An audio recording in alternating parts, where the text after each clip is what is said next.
ഡാ, ഇന്നത്തെ ദിവസം നമുക്കൊന്ന് ആഘോഷിച്ചാലോ? ക്രിസ്റ്റി വന്ന് മെൽവിന്റെ തോളിൽ കൈയിട്ടുകൊണ്ട് ചോദിച്ചു. പിന്നല്ലാതെ, എന്തായാലും ഉച്ചയ്ക്ക് ശേഷം ക്ലാസ് ഇല്ല, സോ നമുക്ക് അടിച്ചു പൊളിക്കാം. അതും പറഞ്ഞുകൊണ്ട് എല്ലാവരും ഓരോരുത്തരുടെ ബൈക്കിൽ കയറി. തനു ഇന്ദ്രന്റെയും, തേജു ഹർഷിന്റെയും, മെൽവിൻ സാമിന്റെയും, ശരത് ക്രിസ്റ്റിയുടെയും, വിക്കി ഹരിയുടെയും. അവസാനം പൂജ മാത്രം ഒന്നും അടിച്ചു നിൽക്കുന്നത് കണ്ട് എല്ലാവരും അവളോട് ഡേവിഡിന്റെ ബൈക്കിൽ കയറാൻ പറഞ്ഞു. അവൾ ആദ്യം കയറില്ലെന്ന് പറഞ്ഞെങ്കിലും അവന്റെ വായിൽ നിന്ന് കിട്ടിയപ്പോൾ അവൾ കയറി. എല്ലാവരും നേരെ സുവർണയുടെ വീട്ടിലേക്ക് വിട്ടു. സുവർണയുടെ വീട്ടിലെത്തറായതും ഡേവിഡ് ആ വഴി പോവാതെ വേറെ വഴി തിരിച്ചു. സാറ് എവിടേക്ക് പോണേ? ചർച്ചിലേക്ക്. എന്താ അവിടെ കാര്യം? അവിടെ പോവാൻ പ്രത്യേകിച്ച് കാര്യമൊന്നും വേണ്ട, അവൻ പതിവ് പോലെ ദേഷ്യത്തിൽ പറഞ്ഞതും അവൾ പിന്നെ ഒന്നും ചോദിക്കാൻ നിന്നില്ല. ഇന്ദ്ര. സുവർണ വാതിൽ തുറന്നും ഇന്ദ്രനെ കെട്ടിപ്പിടിച്ചു. ഹലോ, ഇവിടെ ഞങ്ങളൊന്നുള്ള കാണുന്നില്ലേ? ക്രിസ്റ്റി അവളെ കളിയാക്കി. ഒന്ന് പോടാ, എത്ര ഇവനിവിടെ വന്നിട്ട്? നിങ്ങളുടെ വഴക്ക് കാരണം പാവം അവനിവിടെ വരാറേയില്ല. ആ, ഇനിയിപ്പോൾ വഴക്കൊക്കെ കഴിഞ്ഞല്ലോ, വാ എല്ലാവരും അകത്തേക്ക്. ഹായ് രാമങ്കിൾ. അവൻ ഓടിപ്പോയി രഘുറാമിനെ കെട്ടിപ്പിടിച്ചു. ഇതെന്താടാ കോലം, നിന്റെ താടി മുടിയൊക്കെ എവിടെ? എന്ത് പറയാനാ സാറേ, അവന്റെ പെണ്ണ് പറഞ്ഞതും അവൻ എല്ലാം അടിച്ച് വൃത്തിയാക്കി. ലോകേഷ് അവനെ കളിയാക്കി. അവൻ അവരെ നോക്കി ഒന്ന് ഇളിച്ചു കാണിച്ചു. ശൈലജാന്റി വെളിയിലേക്ക് വന്നതും ഇന്ദ്രന്റെയും ഹർഷിന്റെയും ഗ്യാങ്ങിനെ ഒന്നിച്ചു കണ്ട് വായും പൊളിച്ചിരുന്നു. എന്റെ കർത്താവേ, ഈ ജന്മത്തെങ്കിലും ഇങ്ങനെ ഒരു ഒത്തുകൂടൽ എനിക്ക് കാണാനുള്ള ഭാഗ്യം നീ തന്നല്ലോ, അവരവരെ നോക്കി പറഞ്ഞു. പിന്നെ അവിടെ ഫുൾ ആഘോഷമായിരുന്നു. എല്ലാവരും കൂടി ആ വീടിനെ തലകീഴായി മറിച്ചിട്ടെന്ന് വേണം പറയാൻ. അല്ല ഇന്ദ്രേട്ടാ, ഈ ഡേവിഡ് സാറും പൂജയും നമ്മുടെ കൂടെ തന്നെയല്ലേ വന്ന്? എന്നിട്ട് അവരെ കണ്ടില്ലല്ലോ. തേജ് എന്തോ കണ്ടുപിടുത്തം നടത്തിയ പോലെ ചോദിച്ചു. അപ്പൊ നീ കാര്യങ്ങളൊന്നും അറിഞ്ഞില്ലേ? ഇല്ല. ഡേവിഡ് സാറ് പൂജയോട് ഇഷ്ടം തുറന്നു പറയാൻ പോയതാ. ഹായ്, അടിപൊളി, തേജ് തുള്ളിച്ചാടിക്കൊണ്ട് പറഞ്ഞു. അങ്ങനെ പൂജയും കമ്മിറ്റഡ് ആവാൻ പോകുന്നു. താനും ഭയങ്കര സന്തോഷത്തോടെ പറഞ്ഞു. പക്ഷേ പൂജ ഞങ്ങളെ പോലെയല്ല കേട്ടോ, അവൾ ഈ റൊമാൻസ് ഒന്നും താങ്ങില്ല. തേജു താടിൽ കൈവച്ചുകൊണ്ട് പറഞ്ഞു. അതിനിവിടെ ആര് റൊമാൻസിക്കാൻ പോണു? ഹർഷൻ ചോദിച്ചു. അതല്ല, സാറിനി പ്രപ്പോസ് ചെയ്യുന്നതിനിടയിൽ അവൾ കയറി ഉമ്മ വെച്ചാലോ? ഈ ഇന്ദ്രേട്ടൻ കാണിച്ച പോലെ. തേജുവിന്റെ സംശയം ഇനിയും തീരാത്ത പോലെ ചോദിച്ചു. ആര്? സാറ്? അതോ ഉമ്മ? ഹർഷനും ചിരിയടക്കി പിടിച്ചോണ്ട് പറഞ്ഞു. എന്തേ, അങ്ങനെയും സംഭവിക്കാലോ? തനു പറഞ്ഞു. ഇത് കേട്ടതും ഇന്ദ്രനും ഹർഷനും പരസ്പരം നോക്കി. പിന്നെ എന്തോ ഓർത്ത പോലെ പൊട്ടിച്ചിരിച്ചു. പൂജ ഡേവിഡിന്റെ കൂടെ ചർച്ചിലേക്ക് കടന്നു. അവിടെ ആരും തന്നെ ഉണ്ടായിരുന്നില്ല. അവൻ ജീസസിന്റെ മുന്നിൽ മുട്ടൂത്തിരുന്ന് കുറെ നേരം പ്രാർത്ഥിച്ചു. പൂജ അവൻ ചെയ്ത പോലെ മുട്ടൂത്തിരുന്ന് റിസൾട്ട് കേമമാക്കി തന്നതിന് ഒരുപാട് നന്ദി പറഞ്ഞു. അവൾ കണ്ണു തുറന്നു നോക്കുമ്പോൾ അവൻ അപ്പോഴും നല്ല പ്രാർത്ഥനയായിരുന്നു. അവന്റെ ചുണ്ടരങ്ങം നോക്കി അവൾ കണ്ണെടുക്കാതെ അവൻ തന്നെ നോക്കിക്കൊണ്ടിരുന്നു. അവൻ മെല്ലെ കണ്ണു തുറന്നതും അവൾ ദൃഷ്ടി മാറ്റി. പോവാം, അവൻ എണീറ്റുകൊണ്ട് പറഞ്ഞു. അവൾ എണീറ്റ് അവന്റെ കൂടെ വെളിയിലേക്ക് വന്നു. അവൻ നേരെ പോയത് ചർച്ചിന് പിന്നിലുള്ള സെമിത്തേരിയിലേക്കായിരുന്നു. ഈശ്വര, ഞാൻ കുറച്ചു മുമ്പ് ഇയാളോട് കയർത്ത് സംസാരിച്ചതിന് ഇയാൾ എന്നെ കൊല്ലാൻ കൊണ്ടുപോകണം. അവൾക്ക് ആ സ്ഥലം കണ്ടതും പേടിയായി. എന്താ, വരുന്നില്ലേ? അവൾ വരാതെ അവിടെ തന്നെ നിൽക്കുന്ന കണ്ട് അവൻ ചോദിച്ചു. ഇല്ല, ഞാനില്ല. എന്തേ? എനിക്ക് ഈ സ്ഥലം പേടിയാ. പേടിയോ? എന്തിന്? ഞാനിങ്ങനെയുള്ള സ്ഥലത്തേക്കൊന്നും അധികം വരാറില്ല. അത് കേട്ടതും അവനൊന്ന് ചിരിച്ചു. അതെ, ഇവിടെ നീ ഉദ്ദേശിക്കുന്ന പോലെ പ്രേതാത്മാക്കളൊന്നും ഉണ്ടാവില്ല. ഇവിടെ മുഴുവൻ നമുക്കറിയുന്ന ആൾക്കാരാ. ഇപ്പൊ ഞാൻ പോണത് എന്നെ മുത്തശ്ശനെ കാണാനാ. വാ, നിനക്ക് ഞാൻ പരിചയപ്പെടുത്തരാം. അവൻ അവളുടെ കൈയും പിടിച്ച് വലിച്ച് കൊണ്ടുപോയി. സാറേ, പരിചയപ്പെടൽ കഴിഞ്ഞാൽ വേഗം ഇവിടുന്ന് കൊണ്ടുപോകും പ്ലീസ്. എനിക്കിവിടെ നിൽക്കുന്നവരും പേടി വരിക. അവൻ തിരിച്ചൊന്നും പറഞ്ഞില്ല. അവന്റെ മുത്തശ്ശന്റെ കല്ലറക്ക് മുന്നിൽ മുട്ടും കുത്തിയിരുന്ന് അവന്റെ കയ്യിലുള്ള പൂക്കൾ അതിനു മേലെ വെച്ച് കുറെ നേരം പ്രാർത്ഥിച്ചുകൊണ്ടിരുന്നു. പൂജ ആ സമയം ചുറ്റും നോക്കി. എന്നിട്ട് ആ കല്ലറയിലുള്ള പേര് വായിച്ചു. Francis John. അവൾ ആ പേര് പറഞ്ഞു. കുറച്ചു നേരം അവൻ പ്രാർത്ഥിച്ചു. അതിനുശേഷം എണീറ്റ് അവളുടെ നേർക്ക് വന്നു. പൂജ, ഞാനിപ്പോൾ പറയാൻ പോകുന്ന കാര്യം കുറച്ച് സീരിയസ് ആയിട്ടുള്ളതാണ്. ഓ, അമേരിക്ക പോകുന്നതായിരിക്കും. ഈ കഴിഞ്ഞ 6 മാസമായി എൻ്റെ ജീവിതത്തിൽ ഞാൻ പ്രതീക്ഷിക്കാതെ പല കാര്യങ്ങളും നടന്നു. അതിലൊന്ന്, ഞാൻ പഠിച്ച കോളേജിൽ തന്നെ ഗസ്റ്റ് ലെക്ചറായി വന്നു. ഇതൊക്കെ എന്തിനാ ഇപ്പം എന്നോട് പറയുന്നേ? ഞാൻ എന്ത് നല്ല കാര്യം ചെയ്യുന്നതിന് മുമ്പ് മുത്തശ്ശനോട് അനുഗ്രഹമായിട്ടേ ചെയ്യൂ. മുത്തശ്ശൻ്റെ അനുഗ്രഹം കൂടെ ഉണ്ടാകുമ്പോൾ ചെയ്യാൻ പോണ കാര്യം സക്സസ് ആവുമെന്ന എൻ്റെ ഒരു വിശ്വാസം. ഓ, അങ്ങനെ. സാറ് എന്ത് നല്ല കാര്യം ചെയ്യാൻ പോണേ? ശരി, ഞാൻ വളച്ചൊടിക്കാൻ നിൽക്കുന്നില്ല. എനിക്ക് നിന്നെ കെട്ടിയാൽ കൊള്ളാമെന്നുണ്ട്. എന്താ എന്താ ഇപ്പൊ സാറ് പറഞ്ഞേ? എനിക്ക് നിന്നെ ഇഷ്ടമാണെന്ന്. ആ സമയം ഈ ലോകം തന്നെ വെട്ടിപ്പിടിച്ച സന്തോഷമായിരുന്നു പൂജയുടെ മനസ്സിൽ. നമ്മൾ മനസ്സിൽ കൊണ്ടുവരുന്ന ആള് നമ്മൾ പ്രതീക്ഷിക്കാത്ത സമയത്ത് നമ്മളോട് വന്ന് ഇഷ്ടം പറഞ്ഞാൽ കിട്ടുന്ന ഒരു ഫീലുണ്ടല്ലോ, അതൊരു ഒന്നൊന്നര ഫീലാ. അത് ഞാൻ പറയാൻ തന്നെ നിങ്ങൾക്ക് അറിയാലോ. അയ്യോ സാർ, എനിക്ക് നീ ആലോചിച്ചിട്ട് പറഞ്ഞാൽ മതി. ടേക്ക് യുവർ ടൈം, ഞാൻ കാത്തിരുന്നോളാം.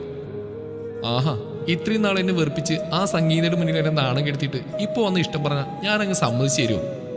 തന്നെ എൻ്റെ പുറകെ അറിയാൻ പറ്റില്ലെങ്കിൽ എൻ്റെ പേര് പൂജാലിടൂ. സർ, എനിക്കിതിൽ ആലോചിക്കാനൊന്നുമില്ല. എനിക്കിങ്ങനെ ഫ്രീ ബേർഡായിട്ട് നടക്കാനാണ് ഇഷ്ടം. അവൾ ഭയങ്കര ഗമയോടെ പറഞ്ഞു. വാട്ട്?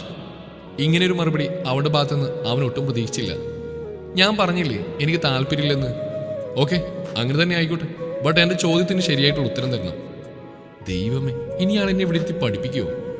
അന്ന് നീ വലിയ ഡയലോഗൊക്കെ അടിച്ചുള്ള സംഗീതയോട് നീ അറിയാതെ ഇവിടെ പലർക്കിടയിൽ പലതും സംഭവിക്കുന്നുണ്ടെന്ന്. അതും എന്നെ നോക്കി. അതിൻ്റെ അർത്ഥം എന്താ പറയടി? ഇപ്പോഴാണ് അവൾ ശരിക്കും പെട്ട കാര്യം ഓർമ്മ വന്ന്. അത് ഞാൻ അവളോട് ജയിക്കാൻ വേണ്ടി പറഞ്ഞതാ. ശരി, അത് വിട്. അന്ന് ഞാൻ സുവർണയുടെ വീട്ടിൽ വന്നപ്പോൾ നീ എന്തിനാ എൻ്റെ മേലെ മാവൊഴിച്ചേ? ഷോ, ഞാൻ അന്നേ പറഞ്ഞല്ലേ ഞാനല്ല ചെയ്തെന്ന്. അത് നീയല്ലെന്ന് പറഞ്ഞാലും നീയാണ് ചെയ്തതെന്ന് എനിക്ക് നന്നായിട്ട് അറിയാം. അതും ഞാൻ അവരോട് സംസാരിക്കുന്ന കണ്ടിട്ട് എനിക്ക് ഇഷ്ടാവാത്ത കാരണം നീ അങ്ങനെ ചെയ്തെന്ന് എനിക്ക് മനസ്സിലായി. എന്തായാലും ഇനി ഒളിച്ചു വെച്ചാൽ അത് ഇയാൾ കണ്ടുപിടിക്കുന്ന കാര്യം അവൾക്ക് മനസ്സിലായി. സാറ് പറഞ്ഞ ശരി തന്നെയാണ്. എനിക്ക് സാറിനോട് ഇഷ്ടമൊക്കെ തോന്നിയിട്ടുണ്ട്. പക്ഷേ ഇതൊക്കെ ഇങ്ങനെയാവുമെന്നൊന്നും ഞാൻ കരുതിയിരുന്നില്ല. ഒന്നാമത് എൻ്റെ ഫാമിലിയിൽ ഈ ഇന്റർകാസ്റ്റ് മാരേജ് ഒക്കെ സമ്മതിക്കുമെന്ന് പോലും അറിയില്ല. അതുകൊണ്ട് സാർ അതിൻ്റെ വീട്ടിൽ വന്ന് സംസാരിക്കുക, എന്നിട്ട് മതി ബാക്കിയില്ല. ഞാൻ വരാൻ പൂജ, പക്ഷെ അതിനു മുമ്പ് എനിക്ക് നിന്റെ സമ്മതം വേണം. അത് കേട്ടതും അവൾ തിരിഞ്ഞെന്ന് അവൻ്റെ മുത്തശ്ശൻ്റെ കല്ലറിൽ നോക്കി. ആ, എന്നാ ഓക്കെ, ഐ ലവ് യു, അവളൊരു നാണച്ചിരിയോടെ പറഞ്ഞു. പിന്നിൽ നിന്നും അവൻ ചിരിക്കുന്നവൾക്ക് അറിയാമായിരുന്നു. എന്തായാലും ഐ ലവ് യു എന്ന് പറഞ്ഞ സ്ഥിതിക്ക് കുറച്ച് റൊമാൻസ് പ്രതീക്ഷിച്ച് തിരിഞ്ഞു നോക്കിയതും അടുത്ത ആളെ കണ്ടില്ല. ദേ പോയിരിക്കുന്നു ബൈക്കിന്റെ മേലെ. വാ പൂജ, പോവാ. അവൻ ബൈക്ക് സ്റ്റാർട്ട് ചെയ്തുകൊണ്ട് പറഞ്ഞു. എന്ത് മനുഷ്യനത്? ഇവിടെ റൊമാൻസ് പ്രതീക്ഷിച്ച് ഞാൻ ആരായി? ഇയാൾ ശരിക്കും ഒരു അൺറൊമാൻറ്റിക് മൂരാച്ചി തന്നെ. തീരെ സെൻസ് ഇല്ല. ഇങ്ങനെയുള്ള കാര്യങ്ങൾ സെമിത്തേരിയിൽ വന്നിട്ടാണ് പറയുന്നത്. ഈ ഊട്ടിയിൽ എത്ര നല്ല റൊമാൻറ്റിക് പ്ലേസ് ഉണ്ട്. ഛേ, ഏത് നേരത്താണോ ഇയാളുടെ ഇഷ്ടം പറയാൻ തോന്നിയത്? എന്റെയൊക്കെ ഒരു വിധി. അവൾ അവൻ്റെ ബൈക്കിന്റെ പുറകിലിരുന്നുകൊണ്ട് ഓരോന്ന് ആലോചിച്ചു. അങ്ങനെ ദിവസങ്ങൾ പെട്ടെന്ന് തന്നെ കടന്നുപോയി. ഡേവിഡ് US പോയി. ക്ലാസ് വീണ്ടും പഴയതുപോലെയായി. പിള്ളേർക്കൊക്കെ സാറ് വല്ലാതെ മിസ് ചെയ്തു. ഇപ്പോൾ ഫസ്റ്റ് ഇയർ ബയോടെക് മുഴുവൻ പൂജയുടെ കൺട്രോളിലാണ്. സംഗീതയുടെ അഹങ്കാരം അങ്ങനെ കുറച്ച് ഇല്ലാണ്ടായി. സെക്കൻഡ് സെമ്മിലും പൂജ നല്ല മാർക്കോടെ പാസ്സായി. ഇതിനിടയിലാണ് ഫൈനൽ ഇയേഴ്സിന്റെ ഫെയർവെൽ വന്നത്.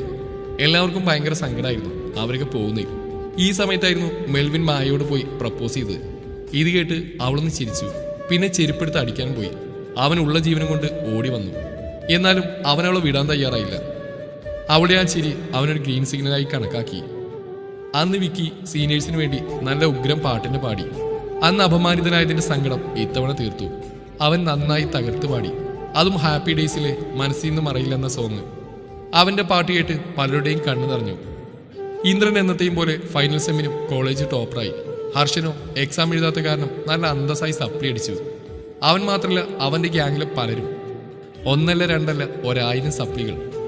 അതുകൊണ്ട് സപ്ലി എഴുതാൻ വരുമ്പോഴെങ്കിലും ഹർഷനെ കാണൂലെന്നോർത്ത് തേജു സമാധാനിച്ചു. തനുവിന് ഇന്ദ്രനെ വിട്ടു പിരിഞ്ഞതിൽ നല്ല സങ്കടം തോന്നി.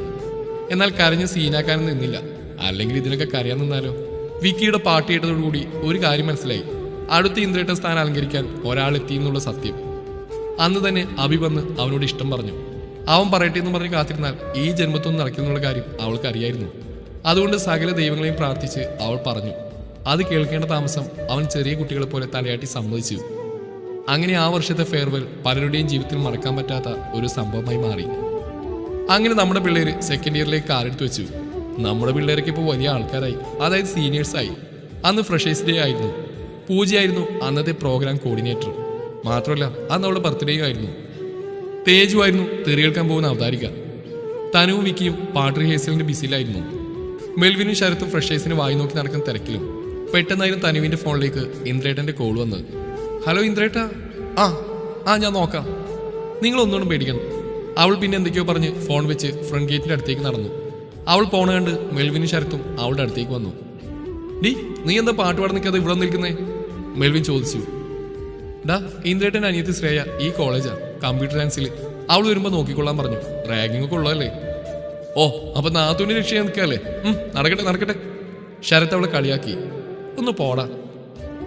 എന്തായാലും നിങ്ങളുടെ കുടുംബകാര്യത്തിൽ ഞങ്ങൾ ഇടപെടാൻ നിൽക്കുന്നില്ല. ഞങ്ങൾ ഈ സമയം കുറച്ച് വായി നോക്കി നടക്കട്ടെ. അതും പറഞ്ഞ് ശരത്തും മെൽവിനും തോളോട് തോൾ കൈയിട്ട് സ്ഥലം വിട്ടു. താൻ കുറെ നേരം കാത്തിരിക്കാൻ തുടങ്ങിയിട്ട്. പക്ഷേ പ്രതീക്ഷ ആളെ മാത്രം കണ്ടില്ല. ഇന്ദ്രേട്ടൻ ഒരിക്കൽ ഫോട്ടോ കാണിച്ചു കൊടുത്തിരുന്നു. അതുകൊണ്ട് പേടിക്കാനില്ല, ആളെ തിരിച്ചറിയാം. കഴിഞ്ഞ വർഷം ഫൈനൽ ഇയേഴ്സൊക്കെ ആന്റി റാഗിംഗ് സ്ക്വാഡ് എന്ന് പറഞ്ഞ് കട്ടക്ക് പിടിച്ചെന്നുകൊണ്ട് റാഗിംഗ് അധികമൊന്നും ഉണ്ടായിരുന്നില്ല. എന്നാൽ ഇത്തവണത്തെ ഫൈനൽ ഇയേഴ്സ് പ്രിൻസിയുടെ മുന്നിൽ ആന്റി റാഗിംഗ് സ്ക്വാഡ് എന്ന് പറഞ്ഞ് വിലസി നടക്കും. എന്നിട്ട് ജൂനിയേഴ്സിനെ തനിച്ചിട്ടിയ നല്ലപോലെ കൈകാര്യം ചെയ്യും. ഇതൊക്കെ കാരണം അവളെങ്ങും കാണാതായപ്പോൾ ഇനി സീനിയേഴ്സിന്റെ ഇടയിലെങ്ങാനും പെട്ടെന്നോർത്ത് അവൾക്ക് പേടി തോന്നി. അങ്ങനെയെങ്ങാനും പെട്ടാൽ അതോടെ തീർന്നുവല്ല. ഇന്ദ്രേട്ടൻ പിന്നെ അവളെ പഞ്ഞിക്കിടും. ഈ സമയം ശ്രേയ പിന്നിലെ ഗേറ്റ് വഴിയായിരുന്നു വന്നത്. കോളേജിന്റെ ഉള്ളിലേക്ക് എത്തിയും കണ്ടു കുറെ സീനിയേഴ്സ് ജൂനിയേഴ്സിന്റെ മേലെ വാട്ടർ ബലൂൺ കൊണ്ട് എറിയുന്നത്. അതിനോർമ്മ ഹോളി പൊടിയും എല്ലാം കൂടിയായി ജൂനിയേഴ്സിനെ അടയാളം പോലും അറിയാത്ത രീതിയിൽ ആക്കി വെച്ചിട്ടുണ്ടവർ.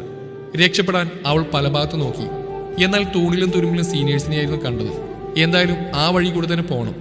എന്തെങ്കിലും അടവ് പ്രയോഗിക്കാൻ പറഞ്ഞാൽ കൂടെ ചിഹ്നമില്ല. അവൾ വേറെ കോളേജാ. മാത്രമല്ല ഫസ്റ്റ് ഇയേഴ്സിൽ അറിയുന്ന ആരും തന്നെ ഇല്ല. തനുവിനെ തേടിയെങ്കിലും അവളെയും കണ്ടില്ല.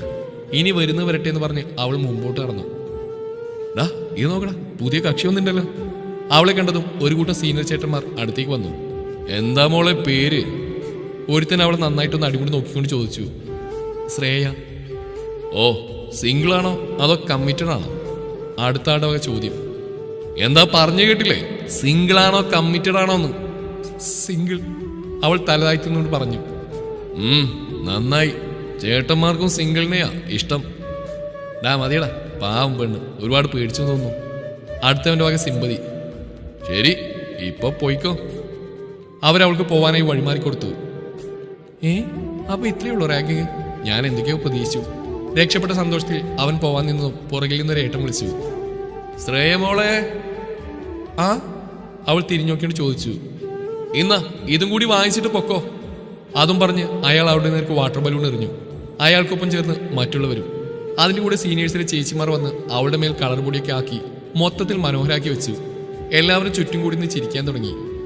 ശ്രേയയെ കാണാതായപ്പോൾ ഒരുപക്ഷെ അവൾ പിന്നെ ഗേറ്റ് വഴി വന്നതായിരിക്കും എന്ന് കരുതി തനു അങ്ങോട്ടേക്ക് തിരിച്ചു. അവിടെ എത്തിയും കണ്ടു സീനിയേഴ്സ് കൂട്ടത്തോട് ആക്രമിക്കുന്ന ശ്രേയയെ. അവൾ വേഗം അങ്ങോട്ടേക്ക് ഓടി. അയ്യോ ഏട്ടാ, ഒന്നും ചെയ്യല്ലേ! തനുവിന്റെ ശബ്ദം കേട്ടതും എല്ലാവരും അവളെ ചോദ്യഭാഗത്തിൽ നോക്കി. നീ ഇവിടെ അറിയോ? ഒരു ചേച്ചി ചോദിച്ചു. ആ അറിയാം, നമ്മുടെ ഇന്ദ്രേട്ടന്റെ അനിയത്തിയാ. അത് കേട്ടതും എല്ലാവരും വിടർന്ന കണ്ണോടെ അവൾ നോക്കി. പലരുടെയും മുഖത്ത് ഒരു കുറ്റബോധം ഉണ്ടായിരുന്നു. അയ്യോ സോറി മോളെ, നിനക്ക് നേരത്തെ പറയായിരുന്നില്ലേ? അവളെ ആദ്യം കളിയാക്കി ഏട്ടൻ ചോദിച്ചു. അതിന് നിങ്ങൾ എന്നെ പറയാൻ വിട്ടോ? അവൾ മുഖമൊക്കെ ഒന്ന് തുടച്ചുകൊണ്ട് പറഞ്ഞു. Sorry sorry, we are really sorry. എല്ലാവരും മാറി മാറി പറഞ്ഞു. വാ ശ്രേയ. താനും അവളെയും വിളിച്ചുകൊണ്ട് പോയി. സോറി ശ്രേയ, ഞാൻ നീ മുന്നിൽ ഗേറ്റ് വഴി വരുമെന്ന് വിചാരിച്ച് അവിടെ തന്നെ കുറേ നേരം നിന്നു. ഇറ്റ്സ് ഓക്കെ ചേച്ചി. ഡ്രസ്സൊക്കെ ആകെ നനഞ്ഞല്ലോ, പോട്ടെ സാരമില്ല, നീ വാ. താനും അവളെയും കൂട്ടി തേജുവിനെയും പൂജയുടെ അടുത്തേക്ക് കൊണ്ടുപോയി. അവർ സ്റ്റേജിന്റെ പുറകിലുള്ള ക്ലാസ്സിൽ നിന്ന് പ്രോഗ്രാം ലിസ്റ്റ് നോക്കുന്ന തിരക്കിലായിരുന്നു. ശ്രേയയെ കണ്ടതും അവർ രണ്ടുപേരും ഓടി അടുത്തേക്ക് വന്നു. ഹായ് ശ്രേയ കുട്ടി, ഇതെന്തു പറ്റി? തേജ് അവളെന്ന് അടിമുടി നോക്കൊണ്ട് ചോദിച്ചു. എന്ത് പറയാനാ ചേച്ചി, എന്നെ കൊന്നില്ലെന്നേ ഉള്ളൂ അവര്. കറക്റ്റ് സമയത്താ തനി ചേച്ചി വന്ന്. ഡ്രസ്സൊക്കെ ആകെ നനഞ്ഞ് ബോറായി. സാരമില്ല, എൻ്റെ കയ്യിലൊരു ഡ്രസ്സുണ്ട്. പൂജ അപ്പോൾ തന്നെ അവളുടെ ബാഗിൽ നിന്നൊരു ഡ്രസ്സ് എടുത്ത് ശ്രേയയെ കൊടുത്തു. നീ എന്തിനാടി എക്സ്ട്രാ ഡ്രസ്സ് കൊടുത്തേ? തനു ആ ഡ്രസ്സ് നോക്കിയിട്ട് ചോദിച്ചു. എൻ്റെ പൊന്നു മോളെ, എനിക്ക് നിങ്ങളെക്കുറിച്ച് അറിയില്ലേ? ഇന്ന് എൻ്റെ ബർത്ത്ഡേ ആയതുകൊണ്ട് തന്നെ നിങ്ങളുടെ വക മുട്ട അഭിഷേകം ഉണ്ടാകുന്ന എനിക്കറിയാം. അതാ ഞാനൊരു സേഫ്റ്റിക്ക് എക്സ്ട്രാ ഒന്ന് കൊണ്ടുവന്ന്. എന്തായാലും ഇപ്പം അത് യൂസായല്ലോ. അപ്പം മോൾക്ക് ബുദ്ധിയൊക്കെ ഉണ്ടല്ലേ? നീ ഡേവിഡ് സാറിൻ്റെ പെണ്ണ് തന്നെയാണ് തെളിച്ചല്ലോടി. തേജു അവളെ കളിയാക്കി. മതി, നിർത്തി നിന്റെ ജോലി നോക്ക് പെണ്ണേ.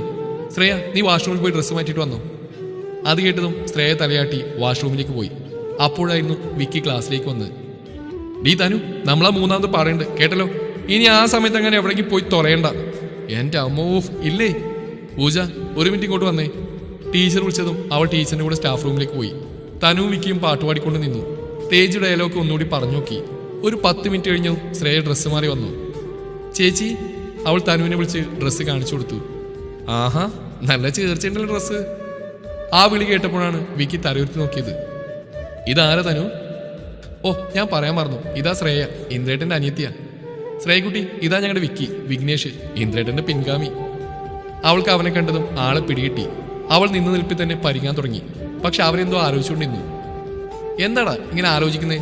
തേജ് ചോദിച്ചു. ഈ കുട്ടിയെ ഞാൻ എവിടെയോ കണ്ടിട്ടുണ്ടല്ലോ. തുടരും.